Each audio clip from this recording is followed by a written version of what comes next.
Complex formation நடக்கும் vacant D orbital இருக்கும். சரியா? ரெண்டுமே இன்னும் சொல்ல போனா அதுல 3 ஆப்ஷன் கொடுத்துருக்காங்க. ஏன்னா 3 ஆப்ஷனே வரும். ஏபி மட்டும் கொடுத்துருக்காங்க, ஏபிசி வரும். காம்ப்ளெக்ஸ் ஃபார்மேஷன் வரும். சரிப்பா? ஜிங்கா ஆமா கலர்லெஸ் இன்னும் பார்த்துல டைட்டானியம் ப்ளஸ் கலர்லெஸ் தானே, அதை ஏற்றுக்கிறாங்க. பி ஆப்ஷன் வந்து ஜிங்க், சி ஆப்ஷன் வந்து கொடுத்து டி ஆப்ஷன் வந்து 4 ஏபி கொடுத்துருக்காங்க. இப்போ டைட்டானியம் ஜிங்க் தான் கலர்லெஸ். இது கலர்லெஸ் கிடையாது. அன்பேட் எலக்ட்ரானிக் இல்லையா? அன்பேட் எலக்ட்ரானிக் இருந்தால் அது கலர்லெஸ் கிடையாது. Okay, next one. bonds present in the structure of dichromate ion. Okay. நம்ம புக்ல பாத்தீங்கன்னா டி பிளாக் எலிமெண்ட்ல ரெண்டு காம்பவுண்ட் எக்ஸ்பிளைன் பண்ணிருப்பாங்க. ஒன்னு பொட்டாசியம் டைக்ரோமேட், இன்னொன்னு என்ன படிச்சீங்கன்னா தெரியும், பொட்டாசியம். சரியா? அப்ப இது ரெண்டோட ஸ்ட்ரக்சர் என்ன அப்படின்னு சொல்லி கொடுத்துட்டு ஹைபிரிடைசேஷன் என்ன அப்படின்னு கொடுத்துருப்பாங்க. பாண்ட் எப்படி இருக்கு அப்படின்னு கொடுத்துருப்பாங்க. ஈவன் அந்த பாண்ட் ஆங்கிள் கூட கொஸ்டின் வரும். சரியா? நல்லா அந்த ரெண்டு காம்பவுண்ட் இருக்குன்னா நல்லா ப்ரிப்பேர் பண்ணுங்க. இப்போ இதுல கேட்ட கொஸ்டின் என்னன்னா பொட்டாசியம் டைக்ரோமேட். பொட்டாசியம் டைக்ரோமேட் என்ன கொடுத்துருக்காங்கன்னா இது டிசோசியேட் ஆகும் 2K plus Cr2O7 2 this is dichromate ion. Cr2O7 2 dichromate.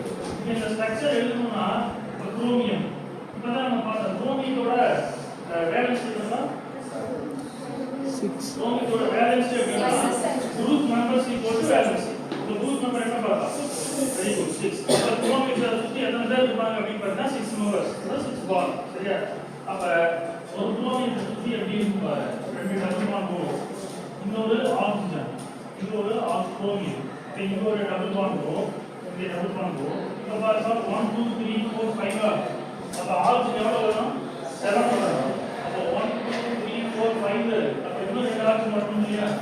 அப்ப இது ஒரு ஆக்சிஜன் மைனஸ் 2 மைனஸ் 1 இல்லையா? அப்ப இது ஒரு ஆக்சிஜன் மைனஸ். சரியா? அப்ப இது 1 2 3 இதெல்லாம் சேர்த்து ஈக்குவலா இருக்கும். இந்த பாண்ட் இருக்குயா ஈக்குவலா பாண்ட். அதே மாதிரி இங்க நம்ம பார்த்தோம்னா 1 2 3 இங்க ஒரு 3 ஆக்சிஜன், இங்க ஒரு 3 ஆக்சிஜன், 6 ஆக்சிஜன் இருக்கா? இந்த 6 ஆக்சிஜன் வந்து ஈக்குவலா இருக்கும். ஒன் மோர் பாண்ட் என்ன அப்படின்னா CrOCr. இந்த பாண்ட் எப்படி ஆகுதுன்னு தெரியல. அப்ப 1 CrO C bond 6 CrO equivalent. இந்த 6 பாண்ட் எப்படி இருக்கும்னா ஈக்குவலன்ட்டா இருக்கும். சோ இத நீங்க பண்ணிருக்காங்க.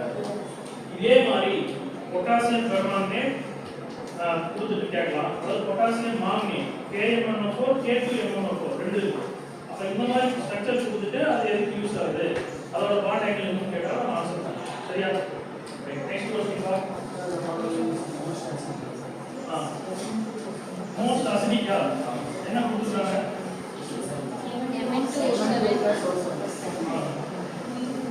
ஃபர்ஸ்ட் வந்து Mn2O7 Mn2O5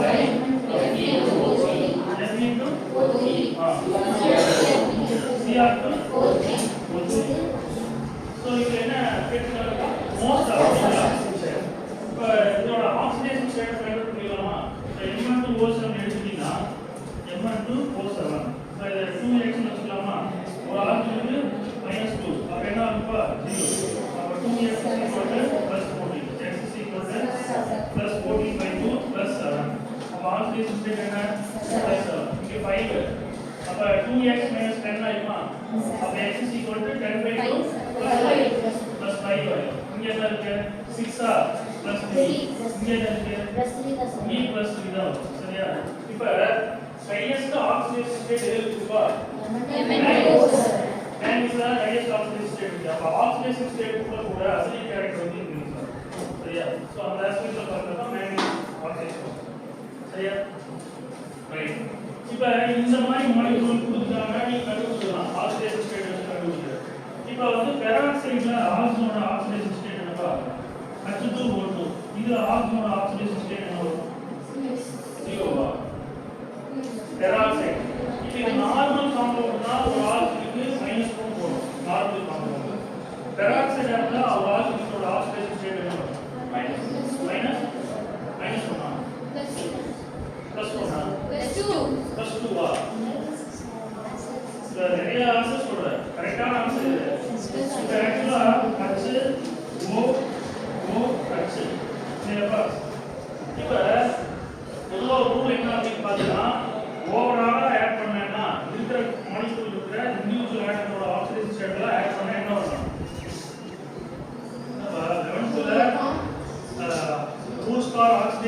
சுகர் அப்படிங்கிற ஒரு டாபிக் இருக்கா, அது எல்லாத்தையும் ஆட் பண்ண என்ன வரும்ப்பா 0 வரும். சரியா? அப்ப இது ஒரு -1 +1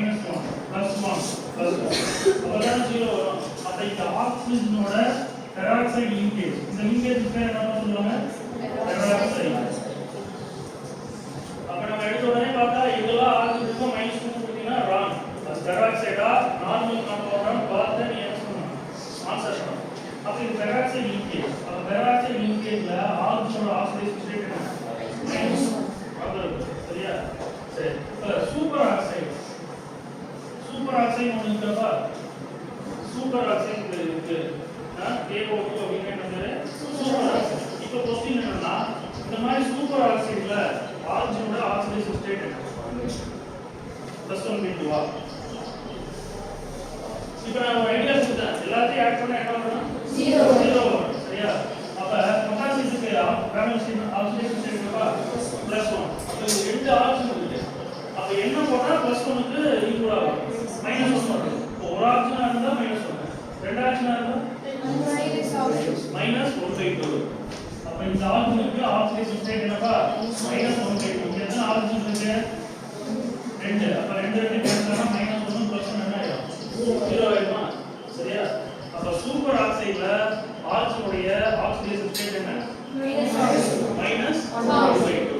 சரியா? சரி. இப்போ இன்னொரு எக்ஸாம்பிள் எடுத்துப்போம். அதெல்லாம் நீங்க இந்த மாதிரி தான் क्वेश्चन வரும். டைரக்டான கேட்கறாங்க. O3 இருக்கு வச்சுக்க. O3 இப்போ இந்த ஆக்சிஜனோட ஆக்சிடேஷன் ஸ்டேட் என்ன? ஓசோன். இது என்னப்பா? ஓசோன் அப்படிங்கிறது -1/3. -1/3. ஒரு ஆக்சிஜனுக்கு எவ்வளவு வரும்? ஓசோன் மாலிக்யூல் இருந்துச்சுன்னா -1/3 போகும். சரியா? இப்போ இந்த மாதிரி இண்டிவிஜுவலா கேட்டாலும் நம்ம ஆன்சர் பண்ண தெரியும். இல்ல இது ஒரே மாலிக்யூல் தானே. இப்போ ஓசோன் எப்படி இருந்தா O டபுள் பாண்ட் O எழுதுறோம் இல்லையா?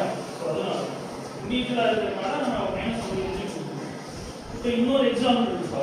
என்ன எக்ஸாம்பிள்னா நீட்ல கேட்கற क्वेश्चन கொஞ்சம் அட்வான்ஸா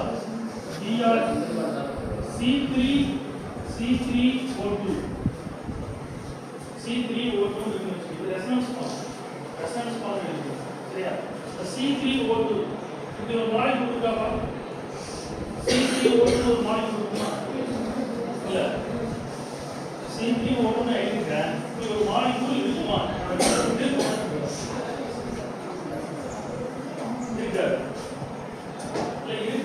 இருக்காதுன்னு எப்படி சொல்ற? இருக்காதுன்னா ஏன் இருக்காதுன்னு தெரியுமா இல்லையா? மாலிக்யூல் இல்லைன்னு சொல்ற. ஓகே, ஏன் இருக்காது? why it does not appear?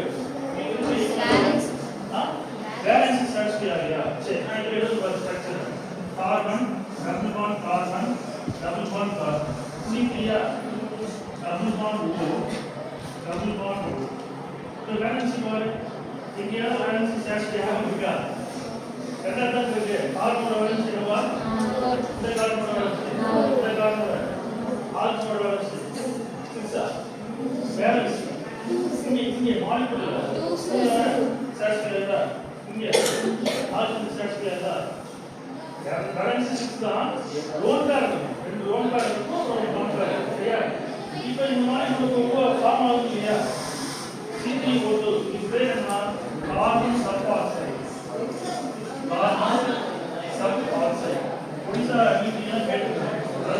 அதனால நம்ம இங்கே கேட்பாங்க. இந்த கார்பன் சல்ஃபாக்சைடோட கேள்வி என்னன்னா, சென்ட்ரல் கார்பனோட ஆக்சிடேஷன் ஸ்டேட் என்ன? இதான் கேள்வி. இந்த சென்ட்ரல் கார்பன் இருக்கு இல்லையா, இதோட ஆக்சிடேஷன் ஸ்டேட் என்னன்னு கேட்குறாங்க. என்னவா இருக்கும்?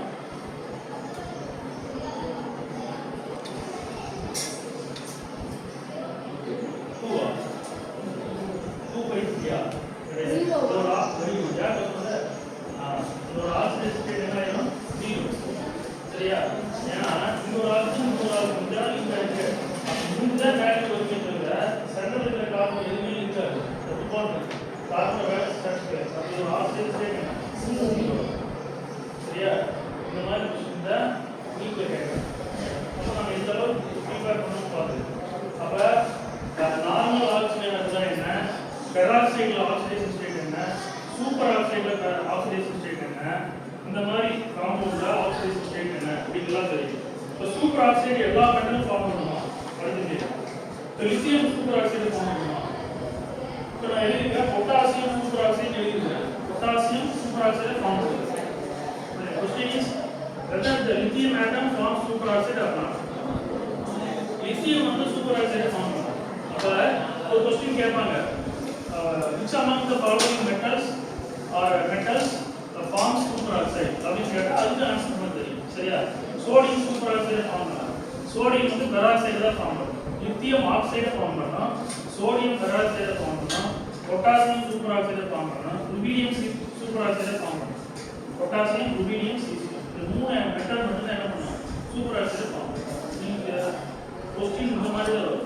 அப்ப சூப்பர் ஆக்சைடு தெரிஞ்சுட்டா அதுக்கு எந்தெந்த மெட்டல்ஸ் வந்து சூப்பர் ஆக்சைடு ஃபார்ம் பண்ணும்னு தெரியும். அப்ப normal oxide, peroxide, super oxide இந்த மூணுக்கும் வித்தியாசம் தெரியும். ஸோ இதுல क्वेश्चन கண்டிப்பா வரும். ரெடாக்ஸ் ரியாக்ஷன் அப்படின்னு டாபிக் இருக்கா, அந்த ரெடாக்ஸ் ரியாக்ஷன் இந்த மாதிரி क्वेश्चंस தான் கேட்கும். சரியா? இப்போ ரெடாக்ஸ் ரியாக்ஷன் ஆக்சிஜன் ஸ்டேட் கண்டுபிடிச்சோம்னா கண்டுபிடிச்சோம் ஓரளவுக்கு நம்ம ஐடியா இருக்கும். சரியா? இப்போ இதோட இப்படி ஒரு மாலிக்யூல் வருமாப்பா O2F2 இப்படி ஒரு மாலிக்யூல் இருக்கா கிடையாது. இல்லை இப்படி ஒரு மாலிக்யூல் ஃபார்ம் ஆகுதுன்னா சரி ஓகே இப்படி ஒரு மாலிக்யூல் இருக்கா, ஆக்சிஜனுடைய ஆக்சிடேஷன் ஸ்டேட் என்ன 2 +2 சரி +2 சொல்லிடலாம். கரெக்டாப்பா? -1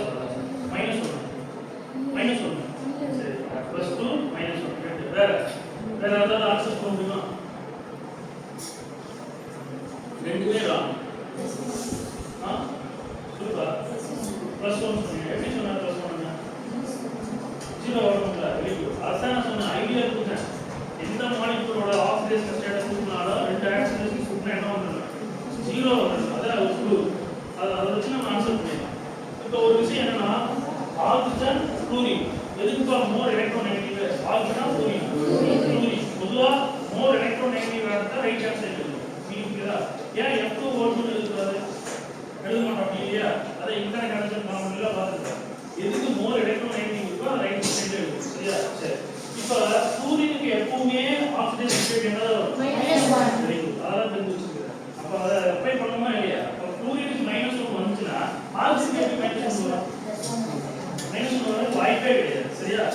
சரி அப்ப இந்த குளோரினுக்கு -1 இல்லையா? ஒரு குளோரினுக்கு -1 அப்ப -2 அப்ப ரெண்டு ஆக்சிஜன் இருக்கு. அப்ப இங்க என்ன வந்தா +2 ரெண்டு ஆக்சிஜன் +2 அப்ப ஒரு ஆக்சிஜன் எவ்வளவு +1 சரியா? இது ஒரு ஆக்சிஜன் ஸ்டேட் என்னப்பா +1 அப்ப ரெண்டே ஆட் பண்ணா 0 வருதா? அப்ப இது கரெக்டான ஆன்சர். இப்ப குளோரினுக்கு எங்கேயாவது -2 வருமா +2 வருமா? வராது. நெவர். +ல வந்து எப்பவுமே வராது. +2 வராது. எப்பவுமே ஆல்வேஸ் அந்த oxidation state of chlorine is -1. எப்பவுமே -1 தான் இருக்கு. சரியா? அது மறந்துடக்கூடாது. ஆனா ஆக்சிஜன் அப்படி கிடையாது. இப்போ பார்க்கலாம் -1 வருது, +1 வருது, 1/2 வருது, -2 வருது, 1/3 வருது. சரியா? இந்த மாதிரி நிறைய வேரியபிள் ஆக்சிடேஷன் ஸ்டேட் ஃபார்ம் ஆகும். ஆனா குளோரினுக்கு எப்பவுமே -1 தான். சரியா? ஸோ இப்போ பார்த்தீங்கன்னா நீ வெறும் ஆக்சிடேஷன் ஸ்டேட்ங்கிறது மட்டும் இல்லாமல் எவ்வளோ விஷயம் இருப்பாரு. அப்போ பெராக்சைடு தெரிஞ்சுக்கணும், சூப்பர் ஆக்சைடு தெரிஞ்சுக்கணும், எதெல்லாம் சூப்பர் ஆக்சைடு ஃபார்ம் பண்ணணும்னு தெரிஞ்சுக்கணும். இதெல்லாம் தெரிஞ்சாதான் ஆன்சர். சரியா? ஸோ இவ்வளோ விஷயம் இருக்கு. பீரியாடிக் டேபிள்ங்கிறதே ஒரு பெரிய விஷயம் தான்.